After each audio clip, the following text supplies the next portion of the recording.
You're welcome back. He's still watching Good Morning Ghana with me, Harriet and Nati. Well, thank you very much, Randy Abe, with your studio guest for the review of the various newspapers. Now we move on to Community Watch, and this morning we are taking a look at some story, very interesting story. Well, in the last few years, several reports have emerged of young Ghanaians being lured to Gulf countries and ending up being abused.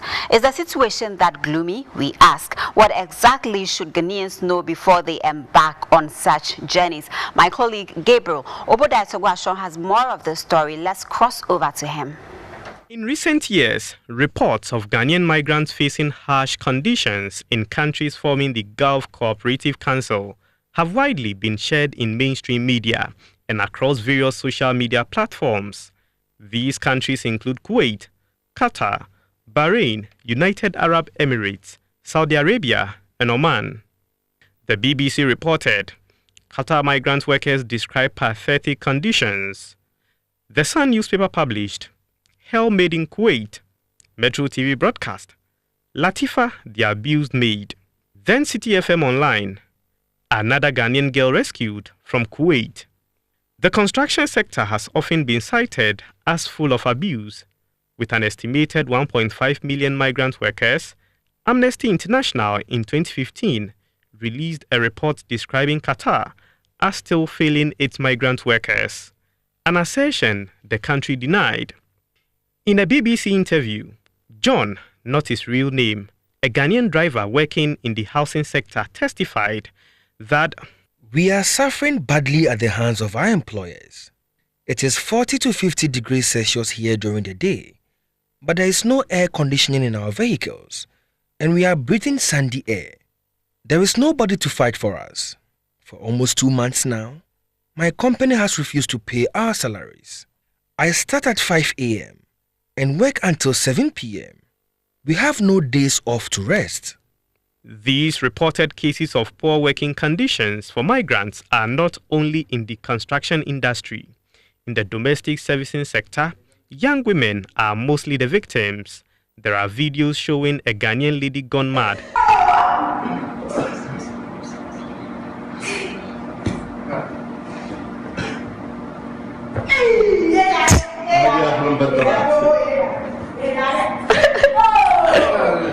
A Nigerian lady being harassed by her Kuwaiti employer, and another Ghanaian lady, Latifa Ibrahim, getting burnt after an explosion.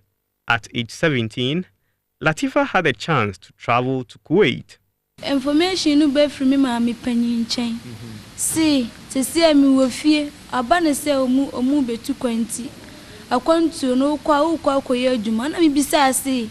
Adwuma na amode ye kwa koye na ye adwuma ben. Ena amose se uduru ho a adwuma na ye doso. Enti be choose choice. Na waye, iti mu wi a omo bus ba be fam na omo de wa kofie na esuyo. Sadia mate meko. In Kuwait, Latifa soon realized that things were different from what she had been promised. Her phone and passport seized, Latifa worked 19 hours daily from 6 a.m. to 2 a.m. Udru fionoma, the odi kind ma wanna say. Ube sorry, 6 o'clock. Na adwuma no sha ase a anytime a wo de home. Ube ye adwuma no say bi at 12 o'clock, 1 o'clock before wada. Ube nu aduane awie no. We nu emafi gu ube si. Ube pipa honum.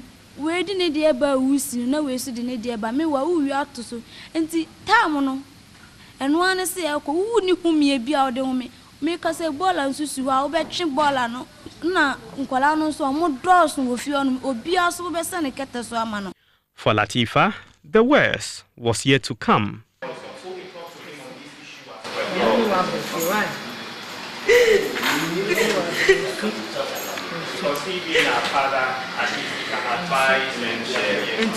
Miss Ponza no catch them, Miss Minu Adrian, money driver.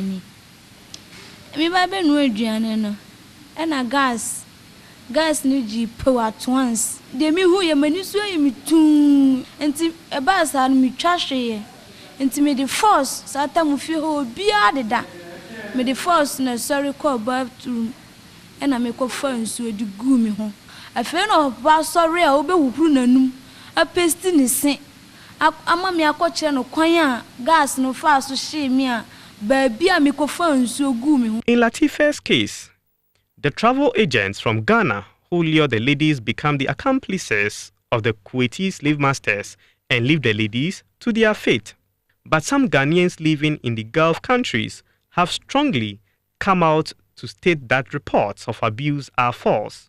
Ghana yadi ala ya ne baba be ye na nyame ayadom ye nyesika di bia ma ne Ghana mo bia nya bi adi ya busuafo so anya kakra de atodwe na motiwa na mo kan se ma hu hia ane ye tia ye bo ahyawo ane ye tia ne ye se hwemani misa ahyawo ni mo hwemani mpa metia misa mese obi a ye ahyawo ni munya ikeka na enye obi man so na mo say oman ni din basa bra oman ni so entisa house help adwuma ya enkuofo ba no omo be ya na omo feli medical omo nya problem na se yesa deport omo na omo kodru Ghana na omo keka Kuwait ho nsemboni se ahyawo ne yebo okurom ha no ye ku omo ebi abodam ebi ayese. So what is the real condition for migrants in the Gulf countries? Rita Ako-Williams, a young married Ghanaian woman, lives and works in Doha, Qatar, as executive board chairperson of Esela Consult and also serves on the board of the U.S. branch of the Africa Center for International Law and Accountability. People come in to do construction work. People come in for domestic household work. And their realities are different. Their pay scales are different. Their compensations are different from what the other Ghanaian who is working with probably a big company is facing. Some things happen to some people, some things do not happen to some people, you know. The realities are always different. So when you speak to one person, you may get a different story. When you speak to another person, you may get a different story. But it's the lower skilled employees who usually face issues. Are governments of the various countries doing enough to support the migrants now?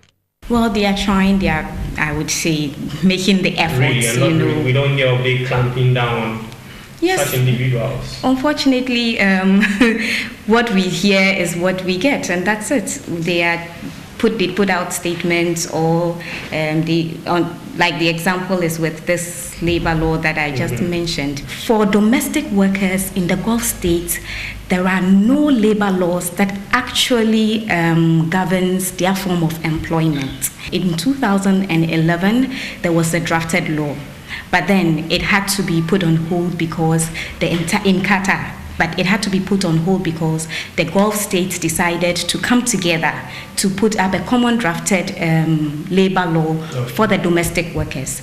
But that never saw the day of light. And so in 2014, Qatar went back on its laws that had been drafted, looked at it, and it was only just earlier this week that I read that it had actually been approved. So we are now waiting for those laws to be enacted. And because there are no labor laws that actually governs these people, they are really vulnerable to abuse and all of the sexual exploitation that most often people complain about. Rita Ako-Williams sheds more light on key things persons intending to settle in any of the Gulf countries ought to know. There are scams there, you know. They will promise you this, you get there, and then you are stranded in the airport, you know. And that is why people need to read their contracts. If someone is giving you a contract that is in Arabic, my brother, think twice. The contract should always be in English. One other advice I would also give, I would also like people to be aware of, is recruitment charges. You work for a family and maybe it's not going well, you want to go back, what can you do? You should always have that extra cash to pay back the employer, because they also incurred expenses to bring you down. Yes. And usually you pay them for abusing you. You don't pay them for, you're not paying them for abusing you. If you have arrived and you have worked for 2 weeks, 3 weeks, 1 month, and you realize that you don't like your job, you have to pay the recruitment expenses that was incurred when you were coming. And then another issue, there are always people who promise you that when you come, you're going to get paid $1,500 as a household. It's a lie. Traveling without adequate knowledge and preparation may land you in big-time trouble.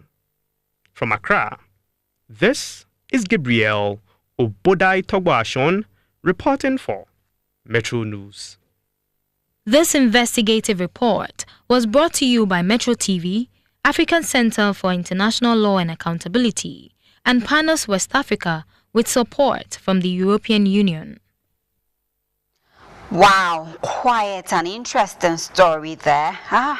Unbelievable. In search of greener pastures, some of them would have to go through this trauma and torture and all that just to get something to feed themselves and their families. It's so sad when you have to watch and listen to some of them. But we are hoping that, well, according to the lady who spoke on the screens, she says that the law has been approved and they are waiting for it to be enacted. So let's see how it goes so these people can work wherever they are in peace and be happy as well. You're still watching Good Morning Ghana. This is where we bring you entertainment, but let's take a quick break. When we come back, we are engaging Kobe G live in the studio.